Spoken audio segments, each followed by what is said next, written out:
Hello everyone, कैसे हैं आप सभी। मैं अजीत सिंह स्वागत करता हूं आपका हमारे यूट्यूब चैनल हेलो स्कूल में। तो हमने अपने प्रीवियस लेक्चर में एसटी ग्राफ या फिर पोजीशन टाइम ग्राफ को अच्छे से पढ़ लिया था और आज जो हमारा टॉपिक रहेगा बच्चों वो रहेगा वेलोसिटी टाइम ग्राफ को अच्छे से कवर करना या फिर रीड करना। ओके, तो आइए स्टार्ट करते हैं अपना आज का टॉपिक। उससे पहले यदि आप हमारे चैनल पर नए हैं तो प्लीज़ चैनल को सब्सक्राइब कीजिए और साथ ही साथ बेल आइकन को प्रेस कर सकते हैं, जिससे कि आने वाली सभी नई वीडियोस की नोटिफिकेशन आप तक पहुंचती रहे। ओके, तो इसी के साथ करते हैं स्टार्ट वेलोसिटी टाइम ग्राफ। उससे पहले बच्चों जो हमने कल आपको समझाया था एसटी ग्राफ्स, उसको पहले रिकॉल कर लेते हैं एक बार। अब एसटी ग्राफ क्या था? एसटी ग्राफ या फिर पोजीशन टाइम ग्राफ, उसको अच्छे से रिकॉल करेंगे तो आपको याद रहेगा, इसको समझने में आसानी रहेगी। ये वर्टिकल लाइन थी वाई एक्सिस और ये बच्चों हॉरिजॉन्टल लाइन थी क्या? X axis. तो एक्स एक्सिस और वाई एक्सिस पर हम लेते थे वेरिएबल मतलब जो चेंज हो सकता है। इस पर लेते थे हम टाइम को। इस पर किसको लेते थे बच्चों? टाइम को। और इस पर लेते थे हम किसको? पोजीशन को। ओके, चलो मान लो एसटी ग्राफ एक लाइन आता है, स्ट्रेट लाइन है इस प्रकार, ठीक है। तो जो लाइन है ये डिनोट करती है स्लोप को। किसको बच्चों? Slope of the graph. अब यही जो स्लोप था, ये जो स्लोप है वो क्या कहलाता था? वेलोसिटी। क्या कहलाता था बच्चों? वेलोसिटी, यानी कि slope of ST graph. Slope of ST graph is known as velocity. Okay, ये बात क्लियर आप सभी को? चलो, ये अच्छी बात है। और वेलोसिटी का जो फॉर्मूला आता था वो क्या था? वेलोसिटी किसके बराबर होती थी? स्लोप के। और स्लोप हम किसको बोलते थे बच्चों? टेन थीटा को। जो भी ट्रायंगल बन के आएगा उसमें टेन थीटा की जो वैल्यू रहेगी वही क्या कहलाएगा? स्लोप कहलाएगा। और टेन थीटा आपको पता है क्या होता है? Perpendicular upon base. Perpendicular upon base. Okay, चलो ये बात आप सभी को समझ में आ रही होगी। तो अब हम बात करते हैं किसकी? वेलोसिटी टाइम ग्राफ की। चलो उसको समझते हैं। तो वेलोसिटी टाइम ग्राफ क्या होगा बच्चों? जब वेलोसिटी और टाइम को रिप्रेजेंट करते हैं हम एक ग्राफ प्लॉट करेंगे तो वही क्या कहलाएगा? Velocity time graph. उसके लिए हमने क्या किया? ये हमने लिया एक वाई एक्सिस और एक है बच्चों हमारे पास एक्स एक्सिस। ओके, ये हो जाएगा वाई एक्सिस और ये हो जाएगा बच्चों एक्स एक्सिस। ये तो आपको पता चल ही रहा होगा कि हॉरिजॉन्टल जो लाइन है ये किसको रिप्रेजेंट करेगी? टाइम को। किसको रिप्रेजेंट करेगी? टाइम को। ओके, और ये जो वर्टिकल लाइन है ये किसको रिप्रेजेंट करेगी? अब वेलोसिटी को। किसको? वेलोसिटी। Okay, we. चलो अब देखो, यहाँ वेलोसिटी टाइम ग्राफ के लिए हम एक डाटा चाहिए होगा जिसके रिप्रेजेंट में हम ये ग्राफ प्लॉट करेंगे। तो एक डाटा लेते हैं, हम एक डाटा ले रहे हैं जिसके द्वारा हम वेलोसिटी टाइम ग्राफ को क्या करेंगे बच्चों? रिप्रेजेंट। ओके, ये वेलोसिटी हो गया टाइम। चलो, तो मान लिया हमने टाइम ये 1 सेकेंड, 2, 3, 4 और ये आगे हो जाएगा बच्चों 5 सेकेंड। 5 सेकेंड तक लेंगे, ये हो जाएगा 5 सेकेंड। ये कोई मतलब बाउंडेशन नहीं है, 5 तक ही लेना है, 4 तक, आप जितना इच्छा करें उतना ले सकते हैं। ओके, तो मान लिया हमने पहली सेकेंड पर इसकी जो वेलोसिटी थी, या कोई कार है, साइकिल है, बाइक है, कुछ भी हो सकता है, वेलोसिटी थी बच्चों, वो क्या थी? वो वेलोसिटी थी 5 मीटर पर सेकेंड। ये मीटर पर सेकेंड में है और ये है सेकेंड में। ओके, चलो अगले सेकेंड में होगी उसकी वेलोसिटी 10, फिर होगी 15, अब होगी 20 और अब होगी 25। अब इस डाटा को इस ग्राफ में रिप्रेजेंट करना है। इस डाटा को इस ग्राफ में क्या करना है? रिप्रेजेंट। तो कैसे करते हैं आइए देखते हैं। ये आपको पता ही है, ये क्या है? ओरिजिन। ये क्या है बच्चों? ओरिजिन। ये 1 सेकेंड है, 2 है, 3 है, 4 है, ये 5 है, ये 5, 10, 15, 20 एंड 25। 5, 10, ये हो जाएगा 15, ये 20, ये 25। 1 second, 2 second, 3 second, 4 second and 5 second. I hope कि आपको इतनी बात समझ में आ रही होगी। तो अब इसको कैसे प्लॉट करेंगे, कैसे इसको रिप्रेजेंट करेंगे? ये जो डाटा हमें दिया गया है इसको एक डायग्राम में या फिर ग्राफ में कैसे रिप्रेजेंट करेंगे आपको इजीली पता है, हमने लास्ट ग्राफ में इसको समझा था। तो सबसे पहली बात, जो 1 सेकेंड है उस पर जो वेलोसिटी है कार की वो कितनी है बच्चों? 5। तो इसको आगे बढ़ाएंगे इस प्रकार और इसको ऊपर। तो ये जिस पॉइंट पर भी इंटरसेक्ट करेंगी वो पॉइंट क्या होगा? पहली सेकंड पर स्पीड को रिप्रेजेंट करता हुआ आपको नज़र आ रहा होगा। ओके, मतलब ये जो पॉइंट है ये रिप्रेजेंट करता है कि 1 सेकंड पर इसकी जो स्पीड है वो कितनी है, या वेलोसिटी है वो कितनी है, 5 मीटर पर सेकंड। ओके, नेक्स्ट ये जो सेकंड है या फिर दूसरी सेकंड है, इस पर जो इसकी वेलोसिटी है डाटा दिया है हमारे पास वो कितना है 10। अब ये एक पॉइंट है, ये पॉइंट किसको रिप्रेजेंट करेगा, ये पॉइंट रिप्रेजेंट करेगा कि इसकी दूसरी सेकंड पर जो स्पीड है, वेलोसिटी है, वो बच्चों कितनी है 10 मीटर पर सेकंड। ओके, उसके बाद थर्ड सेकंड, ये थर्ड सेकंड का ये जो पॉइंट है ये किसको रिप्रेजेंट करता है कि थर्ड सेकंड पर वेलोसिटी कितनी है 15। उसके बाद ये पॉइंट रिप्रेजेंट करेगा फोर्थ सेकंड पर वेलोसिटी है 20। और बच्चों ये जो पॉइंट है ये रिप्रेजेंट करेगा फिफ्थ सेकंड पर वेलोसिटी कितनी है 25 मीटर पर सेकंड। आई होप कि आपको ये बात समझ में आ रही होगी। ओके, चलो अब इन सभी पॉइंट को हम मिलाते हैं।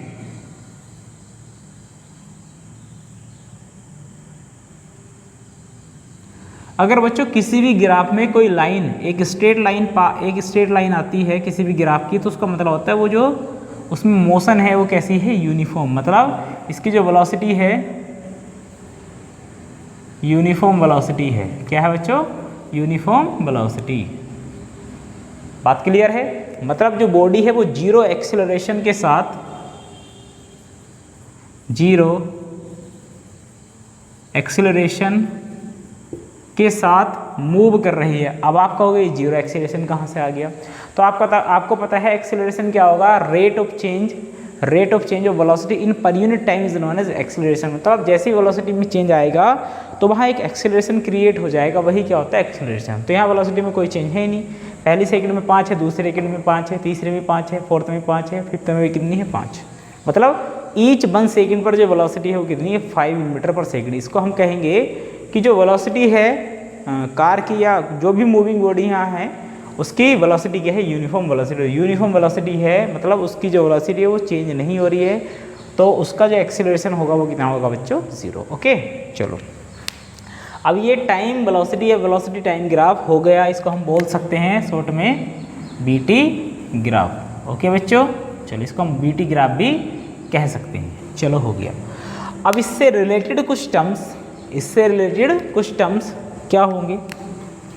चलो पहली बात, area covered by graph. Area covered by graph is known as distance travelled by moving body. मतलब ये जो ग्राफ आपको दिखाई दे रहा होगा, इस ग्राफ में जितना भी एरिया कवर किया जाएगा वो मूविंग बॉडी के द्वारा ट्रैवल्ड की गई डिस्टेंस होगी। जैसे कि ये लाइन आपको दिखाई दे रही है, यहाँ आके रुक गई है, इसको यहाँ मिलाओ, फिर ये आपको एक डायग्राम सा बन के नज़र आ रहा है, डायग्राम सा बनता नज़र आ रहा है। इसका तुम एरिया निकाल दो, ये वाला डायग्राम, तो आपको अच्छे से क्लियर होगा। अब मैं इसको रफ कर दूँ। डायग्राम जो बना एक ट्राइंगल बन गया, इसका एरिया आप निकाल दो। ये एरिया जो होगा वो क्या होगा, इस बॉडी ने जितनी भी डिस्टेंस कवर की होगी वो हो जाएगा इसका डिस्टेंस या फिर ट्रैवल, यानी कितनी वो चली। तो कैसे निकालेंगे, ये हो जाएगा ए पॉइंट, इसको कह देंगे ए, हो जाएगा बी, ओ ए बी का एरिया निकाल दो। तो कैसे निकालेंगे, तो निकाल के देखते हैं अभी। Distance covered by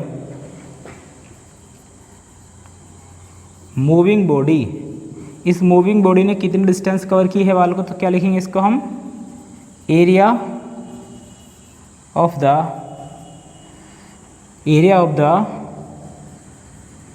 covered graph. इस ग्राफ ने जितना भी एरिया कवर्ड किया है उसका एरिया निकाल दो। डिस्टेंस एस होगी जो एस। अब एरिया कैसे निकालेंगे इसका, अब क्या डायग्राम बनना है, area of triangle O A B. O A B का एरिया निकाल दो, यहाँ कर लेंगे। तो S equal O A B का एरिया कैसे निकालते हैं, area of triangle 1/2 base multiply height. Okay, 1/2 base कितना है बच्चों, ओ ए, हाइट कितनी है ए बी। क्या समझ में आ रहा है सभी को, 1/2 ओ ए कितना है 0 to 5 5, ए भी कितना है यहाँ से लगा के यहाँ तक यानी कि 25, 2 से नहीं डिवाइड होगा, 5 5 से 25, 125/2 यानी कि 1 डिवाइड करेंगे तो कितना आएगा 62.5 सेंटीमीटर होगा तो सेंटीमीटर, मीटर होगा तो मीटर। ओके, तो मीटर पर सेकंड कहा हमने इसको, तो ये हो जाएगा डिस्टेंस। ये जो एरिया होगा ये क्या कहलाएगा इसकी डिस्टेंस। ओके, तो इस मूविंग बॉडी ने कितनी डिस्टेंस कवर की बच्चों 62.5 मीटर। ओके, तो वेलोसिटी टाइम ग्राफ हम अच्छे से कर चुके हैं। अगर इसकी हम एक प्रॉपर डेफिनेशन की बात करें तो इसकी प्रॉपर डेफिनेशन क्या हो जाएगी, तो इसका लिखेंगे फॉर BT मतलब velocity time graph, we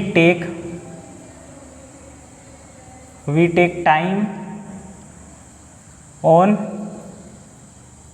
x-axis and velocity on y-axis। Okay, ये इसकी डेफिनेशन हो जाएगी। आई होप कि आपको इतनी बात समझ में आई होगी। क्लियर है आप सभी को?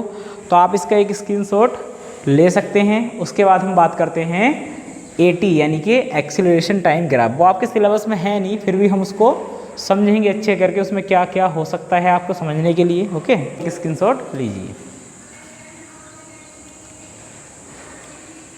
आइए बच्चों समझते हैं एक्सीलरेशन टाइम ग्राफ। तो एक्सीलरेशन टाइम ग्राफ क्या होगा, देखो सिंपली हम बात करें अगर इसकी डेफिनेशन की तो हम लिखेंगे इन acceleration time graph, acceleration time graph we take time on x-axis and acceleration on y-axis। Okay, चलो इसको ड्रा करते हैं। तो ड्रा जब करेंगे तो क्या होगा, ये y-axis ली हमने और ये हो जाएगा बच्चों x-axis। तो ये जो y-axis है हम इस पर रिप्रेजेंट करेंगे किसको, एक्सीलरेशन को, और ये जो x-axis है हम इस पर रिप्रेजेंट करेंगे किसको, टाइम को। ओके, तो ये हो जाएगा बच्चों एक्सीलरेशन इस डायरेक्शन में। ओके, ये मीटर पर सेकंड स्क्वायर में है, और इस डायरेक्शन में हो जाएगा बच्चों टाइम सेकंड में है। ओके, चलो उसके बाद जैसे कि मान लो एक ग्राफ बन का है एक्सीलरेशन का, ये इस प्रकार आ गया ऐसे। एक डाटा चलो लेते हैं, डाटा लेते हैं, ऐसे आपको समझ में नहीं आएगा।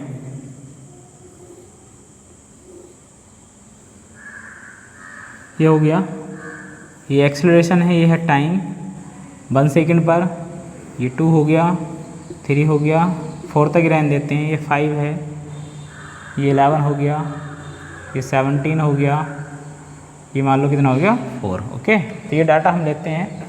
तो ये हो जाएगा बच्चों 1 सेकंड, ये 2 सेकंड, ये 3 एंड ये 4, ये 5 हो गया, 10 हो गया, 15 हो गया, ये 20 हो गया। बस मैक्सिमम 20 ही रहेगा। ओके, तो पहली सेकंड पर एक्सेलरेशन कितना है 5, यानी कि यहाँ ये पॉइंट हो गया। ओके, चलो इसको रफ कर दो। दूसरी सेकंड पर कितना है 11, ये 10 है, ये 11 लगभग यहाँ होगा, अप्रोक्स यहाँ हो जाएगा। इसको रफ कर दो। और जी थर्ड सेकंड पर 15 यहाँ हो जाएगा अप्रोक्स। इसको रफ करो, ये पॉइंट 17 को रिप्रेजेंट करता है। और 4 पर कितना है, 4 पर है 4, तो 5 ये है, 4 पर अप्रोक्स यहाँ रहेगा नीचे इसके, मतलब यहाँ। इसको रफ कर देंगे। अब इनको मिलाना है बच्चों, क्या करना है, अब इनको मिलाना है, तो मिला दो ऐसे।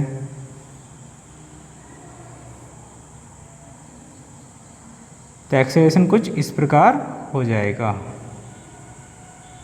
ओके, तो ये जो ग्राफ होगा वो किसको शो करेगा, एक्सेलरेशन को। किसको शो करेगा, एक्सेलरेशन को। ओके, चलो, क्या इतनी बात आप सभी को समझ में आ रही है? चलो ठीक है बच्चों, ये हो जाएगा AT ग्राफ। क्या हो जाएगा बच्चों? ये AT ग्राफ, ये हो जाएगा AT ग्राफ। ओके चलो, अब इससे रिलेटेड कुछ टर्म्स अगर जैसे देखें तो क्या होगा? Area covered by AT graph, area covered by AT graph is known as velocity, is known as velocity. मतलब AT ग्राफ में जो एरिया बन के आएगा, ये आपको एरिया कुछ दिखाई दे रहा है ऐसे, ये वाला जो एरिया है, ये वाला ये एरिया जो है ये, तो ये जो एरिया होगा वो क्या कहलाएगा बच्चों? Velocity of the moving body. Clear? I hope कि आपको ये बात समझ में आई होगी। तो हमने आज ग्राफ कंप्लीट कर लिए हैं। तो सबसे पहली बात, ग्राफ क्या होगा? किसी मोशन के डाटा वाले, किसी मोशन के डाटा को या डाटा वाले पार्ट को किसी डायग्राम में रिप्रेजेंट करना ही ग्राफिकल रिप्रेजेंटेशन ऑफ मोशन कहलाता है। ठीक है, तो ग्राफिकल रिप्रेजेंटेशन ऑफ मोशन में हम ग्राफ को पढ़ते हैं। और ग्राफ कितने टाइप्स के होते हैं बच्चों? 3। मोस्टली हमारे सिलेबस में जो हम अच्छे से रीड करेंगे या फिर कर रहे हैं होंगे, वो हमारी क्लास में या फिर हमारे सिलेबस में कितने हैं? 2 ही हैं। पहला है पोजीशन टाइम ग्राफ, दूसरा है वेलोसिटी टाइम ग्राफ, और थर्ड जो हम पढ़ चुके हैं कि अभी एक्सेलरेशन टाइम ग्राफ यानी कि AT ग्राफ, वो हमारे सिलेबस में है तो, लेकिन हम इसको इतनी डीपली नहीं पढ़ते हैं। हायर क्लासेस में हम उसको पढ़ेंगे अच्छे से। ओके, तो आज का टॉपिक हम यही फिनिश करते हैं। कल हम बात करते हैं derivation of equation of motion. Okay, यदि आपको वीडियो अच्छी लगी तो लाइक करना, शेयर करना और चैनल को सब्सक्राइब करना ना भूलें। जब तक के लिए ऑल द बेस्ट। मिलते हैं एक नई वीडियो के